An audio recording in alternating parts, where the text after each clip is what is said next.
Saludos a todas las personas que se están conectando con nosotras. Mi nombre es Paola Arroyo Guzmán y yo soy la moderadora de estos espacios que hemos creado con el propósito de hablar de los temas de interés que te gustan a ti. Hoy tengo el placer de tener la compañía de la licenciada Natalia Colón. Saludos, licenciada.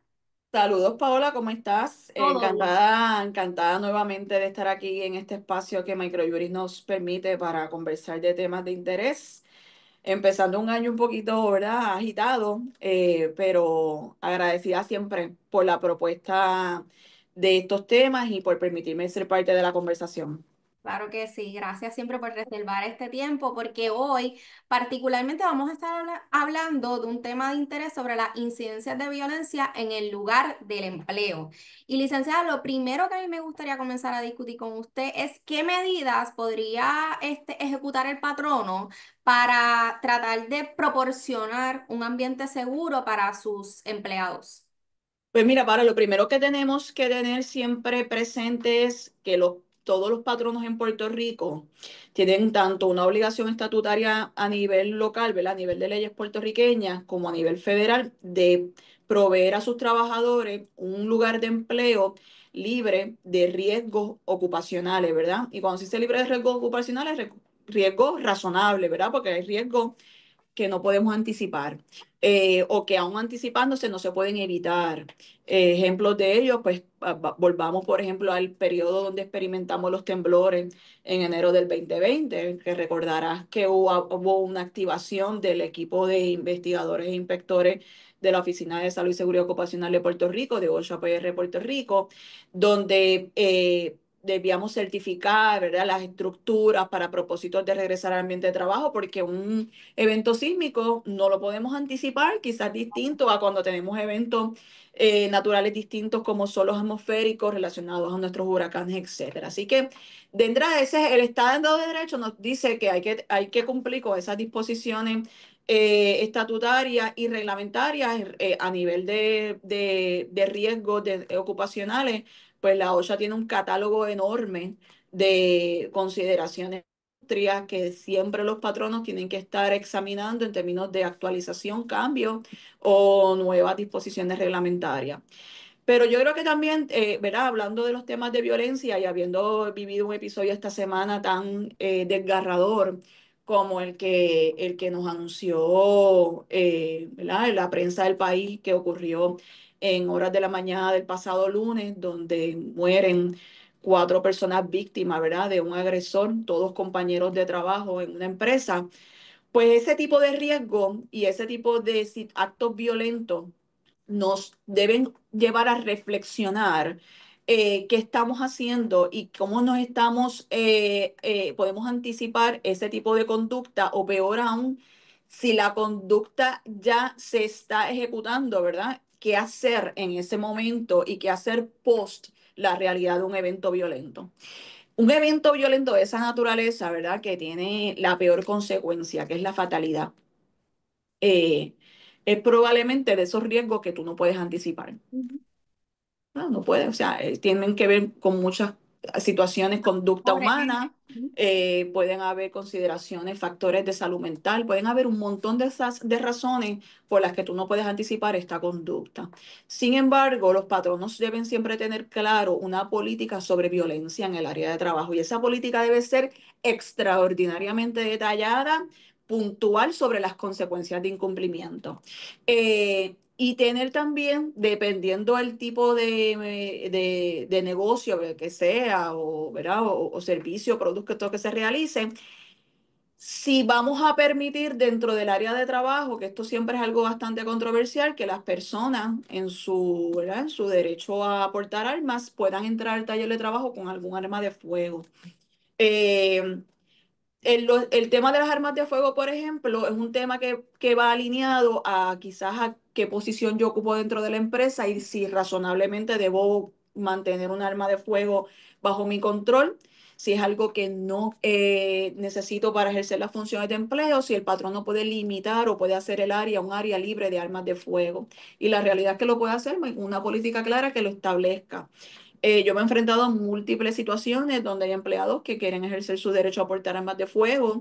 Se les reconoce que tienen ese derecho, ¿verdad?, constitucional. En el caso de Puerto Rico, pues hay unos aspectos reglamentarios que tienen que cumplir para poder entonces ser portador y poseer un arma de fuego, ¿verdad? Públicamente. Pero en el área de trabajo, como hay otros riesgos, ¿verdad? Y hay el derecho también de otras personas, y hay una, lo que te hablo de la ley general, ¿verdad? De salud y seguridad ocupacional, y hay que mirar todos los riesgos, no nada más el individual. Pues ciertamente pueden haber unas limitaciones a ese ejercicio. Y esas limitaciones tienen que estar claramente detalladas. Si la persona interesa utilizar un arma de fuego y quiere llegar hasta el área, ¿verdad?, circundante, estacionamiento, lo que sea, cómo se va a manejar que esa persona pueda disponer de ese arma en un lugar seguro mientras trabaja, si es que no se le deja acceder. Todo ese tipo de cosas deberían estar dentro de su manual de empleados y sus procesos internos claramente definidos y conocidos por los trabajadores. Porque el problema con esta dinámica de crear manuales de empleados y protocolos, que tú sabes que esa es la palabra modelo que hemos implementado ya en los últimos años, es que no se trata de lo que yo tengo en papel, se trata de que ese papel tenga una entendimiento por la totalidad de tus trabajadores, indistintamente el nivel de jerarquía que tengan, ¿verdad? Teniendo mayor responsabilidad quienes ejercen algún grado de supervisión o de gerencia en términos de saber ejecutar lo que dicen esas manuales, políticas, procedimientos y protocolos. O sea, todas esas cosas no es que están en el papel. Como dicen algunos clientes míos, dicen, licenciada, yo pensé que eso era para tenerlo ahí en la carpetita y ya, y cumplir. Y yo me muero la risa. Yo digo, bueno, es parte de, pero no es eso, ¿verdad? Es Hay que veces que el patrón no te pasa una copia de entendimiento de que leíste el manual y claro, todo buen y manual no de aquí. empleado, todo protocolo tiene un acuse de recibo en donde establece la responsabilidad del trabajador de darle no tan solo lectura a lo que se le presenta, ¿verdad? Como políticas, procesos, guía, protocolos, el nombre que le quieran utilizar, pero sino que también se le acusa recibo de que entendiste lo que se te comunica y que si no lo entendiste, viniste ante un oficial representante de la empresa a dejarme saber que tienes alguna duda o que no tienes entendimiento sobre alguna de las políticas o procedimientos. O sea, son tres fases de acuso de recibo. Lo tienes, lo lees y lo entiendes, ¿verdad? Y eso es bien importante porque de esa manera es que te puedes asegurar, ¿verdad?, que la persona tiene algo de conocimiento sobre lo que son tus procesos internos. Sobre la política de violencia, esa política tiene que estar absolutamente desarrollada en su mayor grado de precisión. La violencia es un mal social, ¿verdad? Nosotros desafortunadamente en nuestro país vivimos con altos niveles de violencia diario. Eh, Me temo hacer, ¿verdad?, una observación personal, no jurídica, de que un poco estamos hasta anestesiados con la violencia, ¿verdad? Que es parte de nuestro quehacer, ya no nos alarma. Nos alarman situaciones, por ejemplo, como la del lunes, porque son atípicas, gracias a Dios, ¿verdad? Por el momento no son consideraciones de que se están dando constantemente en los centros de trabajo este tipo de situaciones, pero por lo mismo, la violencia viene matizada de mil maneras posibles, de conducta humana. Y con ese acto de violencia que vimos el lunes, cabe preguntarse qué circunstancias especiales presentó el agresor dentro del taller de trabajo previo a cometer ese evento, ¿verdad? Y ahí es que viene la sapiencia, ahí es que viene ¿verdad? El sentido común del ser humano, de tus De compañeros las señales que de las estábamos viendo. señales previas. ¿Qué señales, si alguna, pudo haber dado esta persona? Yo leía partes de prensa sobre esas entrevistas que hacen los periodistas tan pronto está sucediendo la escena, ¿verdad? Y lo que se atreven a decir quienes fueron testigos de esta situación, que en ese caso de ese agresor, por ejemplo, él hablaba mucho de su interés por el uso de armas de fuego y de que eso, ¿verdad?, es un hobby para mucha gente y que practican incluso deporte de tiro al blanco, etcétera. Eso está muy bien. Y que esa persona, fíjate, que ata ese tipo de comentarios de un compañero de trabajo sobre el uso del arma. Y eso es interesante. O sea, no estamos diciendo que con eso ahora todas las personas que tienen este interés van a comportarse de esa manera, pero ata eso a otras posibles conductas. Eh, y la violencia en este escenario, que es, como yo te digo, el peor escenario, que es la fatalidad, la violencia se presenta de muchas maneras, se presenta en ataques verbales, se presenta, que lo que es el pan nuestro de cada día, mediante microagresiones a través de mensajes de texto, mensajes verbales. Esto puede ser verbal. Correcto, o sea, no tiene que desembocar en la fatalidad, pero siguen siendo actos que podrían considerarse violencia dentro del taller de trabajo. Agresiones verbales, ¿verdad? Utilizar lenguaje soez hacia compañeros de trabajo. La agresión simple, ¿verdad? O sea, agredir con tus manos, con algún objeto. Todo ese tipo de cosas tienen que estar claramente definidas cuál es la prohibición y cuál es la consecuencia. En mi libro, ¿verdad? Porque todos los abogados tenemos libros. En mi libro, actos de violencia que se pueden confirmar y que se pueden constatar y que en efecto van con el único propósito de hacerle daño al próximo, es te fuiste, chao, no nos vemos más, ¿ok? ¿Por qué? Porque tú no puedes, ¿qué vas a esperar?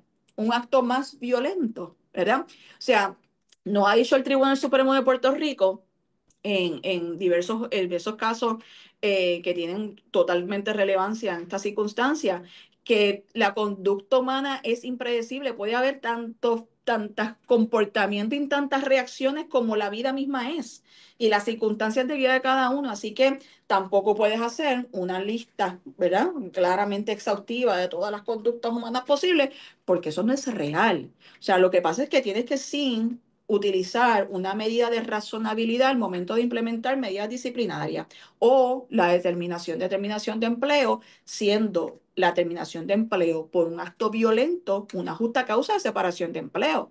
Porque el Supremo nos ha dicho, mira, tú no tienes que esperar. Cuando es algo que salta a la vista, ¿verdad? Que la propia conducta te hace saber que esa persona ya representa otro nivel de riesgo y que no es susceptible de cambio, ¿verdad? Que es el concepto que nos dice el Supremo, que tú lo ves que presentó su peor realidad humana, pues tú no tienes que esperar que vuelva a ocurrir otro evento de violencia. O sea, pues le dio un puño en el ojo izquierdo, pues ¿qué vas a esperar? Que le tumbe los dientes y en la próxima sí. O sea, hay cosas que tienen que ver mucho, ¿verdad? Con el sentido común, pero que desafortunadamente en esas circunstancias no siempre se recurre a eso. Así que política bien detallada, lo más detallada posible y consecuencias claras. La consecuencia clara tiene que estar presente dentro de los protocolos y el manual.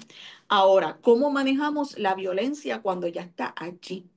¿Qué hago cuando esto está pasando? ¿Verdad? Sea del tipo que sea del tipo de las microagresiones que te escribí, que te expliqué, de agresiones, ¿verdad? Verbales, de agresiones físicas que no lleven a la fatalidad o una cosa tan espantosa como las que vimos el lunes. Pues todos tienen su nivel de proceso, por decirlo de alguna manera. Lo que es importante para la gerencia y para todos los patrones en Puerto Rico es no ignorar. Ok. Esa es la regla, no ignorar. ¿Es difícil? Sí. ¿Es complicado? Sí, pues somos todos seres humanos ahí metidos en un micromundo que se llama mundo del trabajo, tratando de coexistir con nuestras personalidades, con nuestros gustos. Fíjate que uno pues coincide con compañeros de trabajo y algunos que te llevas bien, con otros no te llevas bien. O sea, en ese sentido, un poco como la familia, ¿verdad? Hay familias que tú quieres mucho y familias que no quieres tanto. Eso pasa, ¿verdad? Porque te pusieron ahí a mezclarte con personas que tú no estás eligiendo relacionarte, ¿verdad? O sea, entras a un mundo de trabajo y tienes que adaptarte. Y esa adaptación a veces es más difícil para unos que otros por muchísimas razones. Pero lo que es importante es que si yo tengo ya una queja o si yo estoy observando sin tener una queja, eso, Patrón. claro, eso particularmente al nivel de gerencia, desde gerencia media baja hasta la alta jerarquía. Si yo estoy observando conducta que yo puedo identificar representa algún tipo de patrón o potencial patrón de violencia, yo tengo que empezar a actuar, yo no puedo ignorarlo. Y tengo que actuar documentando los actos, haciendo intervenciones, investigando, ¿qué es eso de investigar? Porque todo el mundo habla de investigar. Pues mira, entrevistar personas que han estado presentes durante los eventos de agresión, microagresión, situaciones dentro del taller de trabajo, tomar esas declaraciones escritas de manera que podamos ir llevando ya, mira, a fulana vio cuando esto pasó, ¿verdad? Y un poquito documentando quiénes validarían cuando nosotros tomemos una decisión, que por qué la tomamos. Porque no tenemos policía, no somos policías, no tenemos a un director de recursos humanos en todas las empresas. Tenemos seres humanos que tienen algún tipo de grado de responsabilidad que tienen que ir documentando los eventos. Si la situación ya se concreta con una agresión del tipo que sea, empujar, puño, alón de pelo, lo que haya ocurrido, ¿verdad? Darle con algo, esa persona tiene que ser separada inmediatamente del centro de trabajo. No necesariamente vas a llegar a la conclusión que la vas a despedir ese día si fuera esa decisión, pero sí la tienes que separar del área de trabajo como medida cautelar, ¿verdad? Para evitar.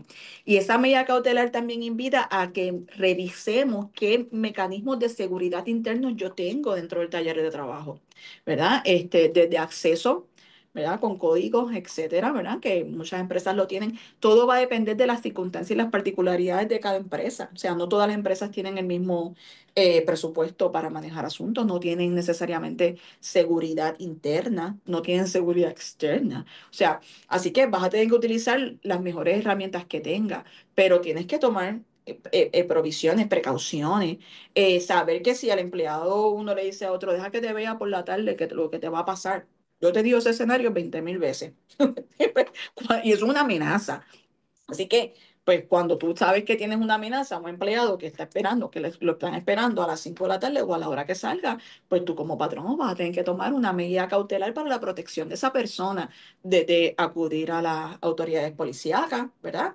De que si tienes algunos mecanismos disponibles de seguridad, entienda seguridad, seguridad privada o lo que sea, escolten a ese empleado, lo lleven hasta su vehículo, se aseguren de que ese empleado haya llegado o no haya llegado adecuadamente al lugar de destino, todo ese tipo de cosas, ¿verdad? Que un poco, si fuéramos a compararlo con algo que es bastante específico en Puerto Rico, por ejemplo, el protocolo de manejo de personas de violencia doméstica, requiere que el padrón haga todo ese tipo de gestiones.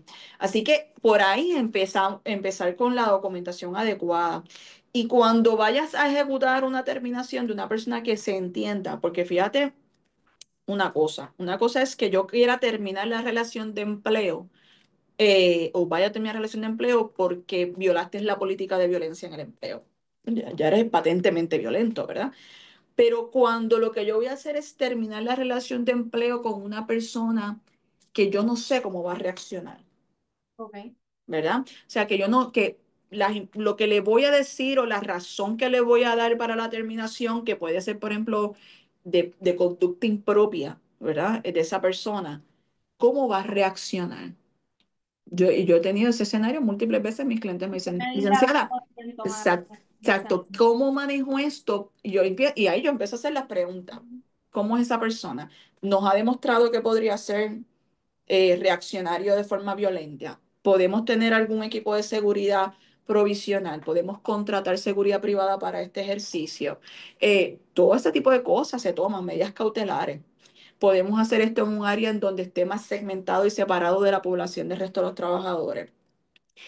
Esas son cosas que hay que pensar, ¿verdad? Que hay que pensar previamente a ejecutar una terminación y que deberíamos pensar en términos de cómo esas personas han presentado históricamente su conducta, su comportamiento del tren de taller de trabajo. Y aún así, van a haber circunstancias en donde todos concluyan, no lo podemos venir, ¿verdad? O sea, eso va a pasar. Y pasa en muchos actos de violencia. A veces hemos visto, ¿verdad? Muchas reacciones de situaciones violentas que los vecinos dicen, jamás me lo imaginé que iba a pasar eso. Ese es mi vecino de 50 años y nunca se haya comportado así. Pues así es, ¿verdad? O sea, hay otros issues, ¿verdad? En temas de salud mental, hay otros problemas. Pero dicho eso, protocolos claros sobre política de violencia, específicamente violencia, ¿verdad? No violencia doméstica, eso es otro tipo de protocolo. Violencia, consecuencias claras, ¿verdad? Y sí, oye, y no tan solo que esté escrito la consecuencia clara, que se ejecuten esas consecuencias claras de forma uniforme. A mí me ha pasado que quizás es la experiencia que muchos que nos van a ver o nos están viendo en este segmento, eh, se enredaron dos a pelear y a quién voto. Es porque uno, correcto. porque uno se estaba defendiendo del otro, ¿verdad? Y Sí, ¿quién empezó la pelea? ¿Quién esa es la empezó clásica investigación, y la... ay, bendito, ¿cómo nos vamos aquí, ¿verdad? O ¿Quién sea, estuvo de testigo? ¿A quién le vamos a preguntar? ¿cómo fue? ¿Cómo empezó la cosa, verdad? O sea, si esto fue, ¿verdad? Un incidente donde el otro cogió y le metió un manoplazo sin Ujú. esperárselo, sí, o sea, definitivamente eso requiere investigación y ahí dado el clavo, Paola, o sea, el primer paso es quiénes estaban presentes, ¿ok? ¿Quiénes estaban presentes? ¿Qué ocurrió? ¿Cómo Es ocurrieron decir, los dicen que las hechos? cámaras de grabación de Sí, seguridad sí, podrían... definitivamente si tienen mecanismos de cámaras de seguridad dentro del centro de trabajo, revisar esas cámaras que hayan estado funcionando y que en efecto grabaron el momento, ¿verdad? Para poder entonces validar esa imagen con lo que me presentan, ¿verdad? Las personas que pudieron testificar o que pudieron estar presentes durante el evento, si es que hubo personas. Pero yo he tenido de todo. Yo he tenido a alguien que ha reaccionado violentamente a alguien insultándolo. Y cuando tú ves la imagen, tú ves a alguien hablando que recibe el acto violento físico, ¿verdad?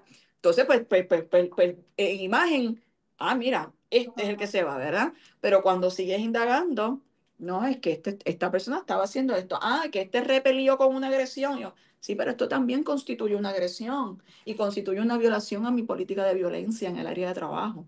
Así que estas son las cosas que tenemos que siempre examinar. Los hechos van a determinar el derecho aplicable, ¿verdad? Como nos dicen en la escuela de derecho, y van a determinar el mejor uso de nuestras políticas internas, for sure. Licenciada, no me gustaría despedirme sin antes presentar a lo mejor un caso que pudiera ser vivo, por decirlo de esta Ujú, forma. En ujú. el caso de que una persona entre a un lugar de trabajo y amenace, ya sea verbal o con la muestra de un arma de fuego, los voy a asesinar, les voy a hacer daño, el patrono podría buscar o solicitar una orden de protección para que esa persona no ingrese o no esté cerca de sus instalaciones en lo que transcurre la investigación de los sucesos.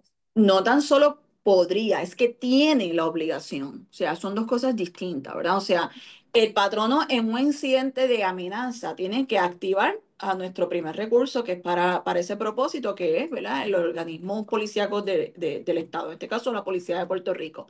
Tiene que indicar e identificar a quién es la persona que realiza la amenaza para propósitos de que esa persona pueda acceder al centro de trabajo nuevamente, si es que es necesario que acceda nuevamente al centro de trabajo por alguna razón, o que nosotros tomando las medidas para que no accese como quiera lo hace, Ah, sí, pues claro. definitivamente un proceso de orden de protección, ya sea por acecho o algún ya procesamiento específico, ¿verdad? De una denuncia por amenaza, ¿verdad? Es un delito también por amenaza para que entonces se procese criminalmente a esa persona. Tiene una obligación, por lo que te digo, por la ley base, la ley de seguridad y salud en el empleo, que requiere que el patrono esté en control de los riesgos de sus trabajadores como si fuera, ¿verdad? El famoso buen padre de familia, ¿verdad? Esa persona que vela por nosotros y que busca que esos riesgos sean los mínimos. No, Ujú. no va a haber libre de todo riesgo,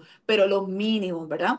Tiene que actuar. O sea, un patrono que conoce de una amenaza directa a sus empleados, entre compañeros de empleados, ex compañeros, toda esa vertiente de gamas que podrían pasar, tiene que actuar. Su falta de ejecución de ese nivel que te acabo de explicar podría tener consecuencias severas, serias a nivel ¿verdad? De reclamaciones civiles, porque en efecto los daños que ocurran a todas esas personas afectadas por la amenaza de ese tercero pudieron haber sido previsibles y pueden ser producto de actos negligentes, ¿verdad? Del patrono. Así que sí, la obligación es total y esa obligación eh, requiere que haga toda la diligencia. No es nada más llamar a la policía y que la policía llegó y cogió la cosa y tomó la denuncia. Y Correcto. sí, no, no es que toda, o sea, policía, ¿qué medidas de seguridad adicionales voy a tomar? ¿Qué voy a hacer? ¿Voy a mandar a mis empleados remotos por una semana para que la persona no se me aparezca aquí? No sé, o sea, Ujú. todo de verdad dentro de las circunstancias de esa realidad operacional, pero definitivamente tienen que tomarla y no puede tomar ninguna amenaza de forma liviana. Volvemos. Toda amenaza tiene que ser atendida como lo que es. Ujú. Todo acto de agresión tiene que ser atendido como lo que es. Y de conformidad con ello, documentarlo y ejecutar sobre esa conducta. Eh, yo me parece también que habiendo visto los hechos de lo que ocurrió el lunes, ¿verdad? Por lo que pasaron en pares de prensa, y viendo las entrevistas a estos testigos que son empleados de la empresa, su reacción al manejo del momento, eh, no descarto que a las empresas puedan empezar a requerirse adiestramientos para manejo de agentes activadores, ¿verdad? Active shooters, lo que dicen en inglés, Que eso ocurre mucho en Estados Unidos. correcto, correcto. Y que nuestros niños, por ejemplo, en las escuelas reciben ese tipo de adiestramiento, Correcto. ¿verdad? O ese tipo de entrenamiento para que de alguna manera, cuando hay una situación de este nivel, ¿verdad? Donde crea fatalidades, 4 fatalidades, más de 4 muertes, eh, dentro del centro de trabajo, cómo reaccionar en el momento, ¿verdad? Ves los partes de prensa y dice que uno de ellos se metió debajo de un escritorio, ¿verdad? Que es un poco la reacción que tenemos cuando tenemos el terremoto encima, ¿verdad? Pues él utilizó lo que le dice su sentido común de qué hacer en ese momento, pero los protocolos para cuando hay un active shooter, eh, son pasos, ¿verdad? O sea, son pasos para tratar de crear dentro de una situación de alarma total un nivel de control de la potencial víctima o de las personas que están viviendo ese episodio para preservar vida. ¿Verdad? De correr o no correr, ¿verdad? Correr hacia, ¿dónde estás? Esconderte, ¿cómo te escondes? Ruido, todo ese tipo de cosas, ¿verdad? Parte de la nota de prensa destaca que este señor, el agresor, agresor no, victimario, porque la verdad es que ya, ¿verdad? Es evidente que está medio adjudicada su conducta. Eh, eh, Se encuentra con un empleado que le dice, ¿qué está pasando?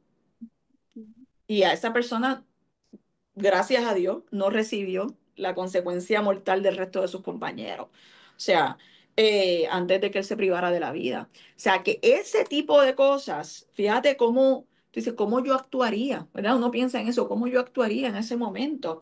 Así que es algo que quizás se debería explorar por circunstancias, ¿verdad? Hay muchas empresas que yo sé que tienen ese tipo de protocolo como parte de sus procedimientos internos por la naturaleza de sus negocios o porque sencillamente como parte de lo que son sus mejores prácticas lo implementan, pero quizás mirarlo de esa manera, o sea, vamos a prepararnos para esto, no tan solo porque se trata de este evento que acaba de ocurrir y que, como bien decimos, no es algo recurrente en Puerto Rico, pero sí tenemos patrones de violencia bien recurrentes y no necesariamente el riesgo nada más es con un compañero de trabajo que por las razones que sea entra en este tipo de actuación. O sea, podemos tener agresores externos, lo vemos todos los días en restaurantes, en barras, o sea, terminan, terminan como víctimas empleados.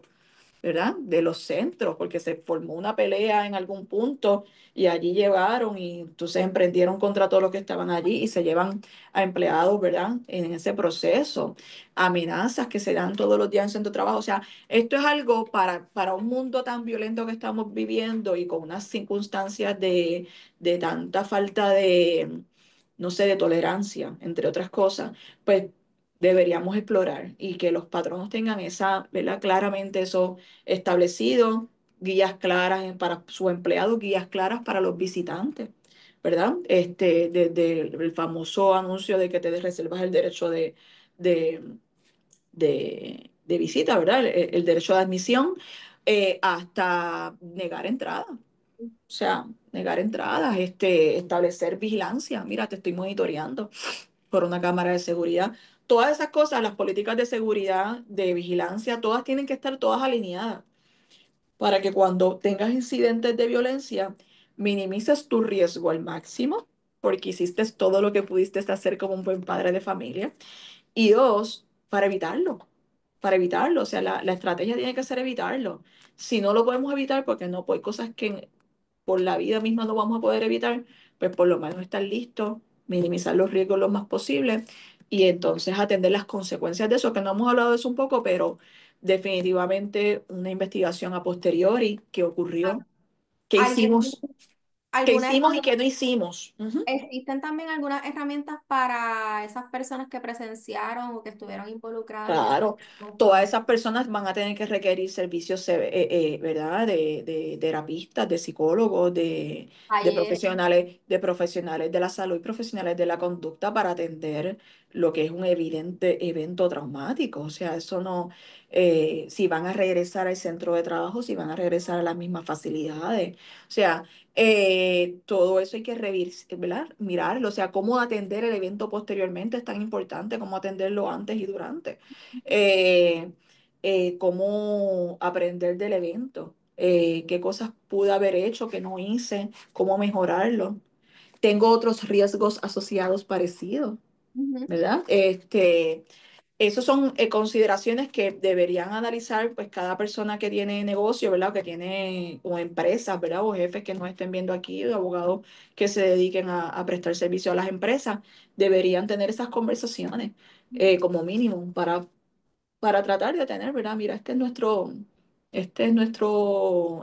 plan de acción y vamos a tenerlo todo con claridad para poder entonces enfrentarnos a cualquier situación de esta naturaleza. Pues muchísimas gracias, licenciada, y a todas las personas que nos están sintonizando, les invitamos a mantenerse conectados a todas nuestras plataformas para este y el desarrollo de otros temas que te importan a ti. Hasta la próxima. Agradecida, hasta luego.